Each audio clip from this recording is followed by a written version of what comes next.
In order to combat Jewish hatred, Biden, Hochul, and company need to act, not just talk.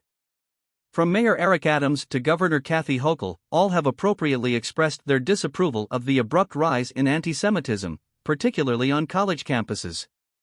However, the situation demands more than just token actions and consoling remarks.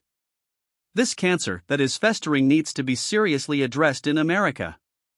Christopher Wray, the director of the FBI, told Congress on Tuesday that anti-Semitic threats are reaching historic levels. Even though they only make up 2.4% of the population, Jews account for something like 60% of all religious faith hate crimes, the speaker pointed out. Major cities have seen anti-Semitic demonstrations, and Jewish students have faced direct physical threats at institutions like Cornell and Cooper Union. More than 100 Columbia professors stood up for students who applauded the murder of Jews by Hamas. Biden vowed to combat anti-Semitism at every single turn. At Cornell, Hochul blasted a professor who praised Hamas butchery as exhilarating.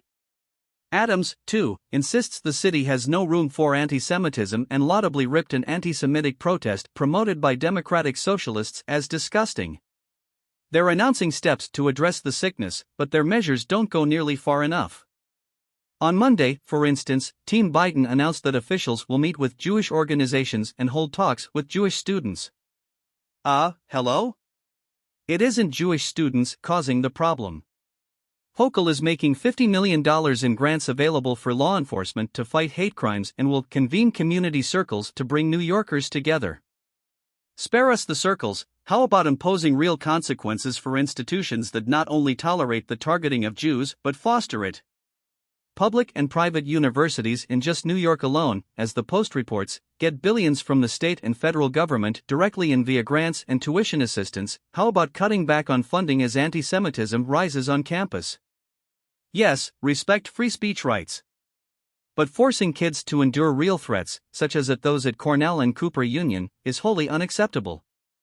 Florida Governor Ron DeSantis ordered state universities to deactivate chapters of Students for Justice in Palestine for supporting terrorism in violation of state laws. Makes sense. The heart of the problem: leftist, anti-Semitic professors who fuel such hatred among students. Profs certainly deserve academic freedom, but how do such people get hired at universities in the first place? To fix that, schools need to make changes at the top, install new presidents, deans, and even board members who set the tone. Political leaders and alumni donors have great sway over these institutions' leaders. If they truly want to stamp out this scourge, they've got plenty of tools at their disposal.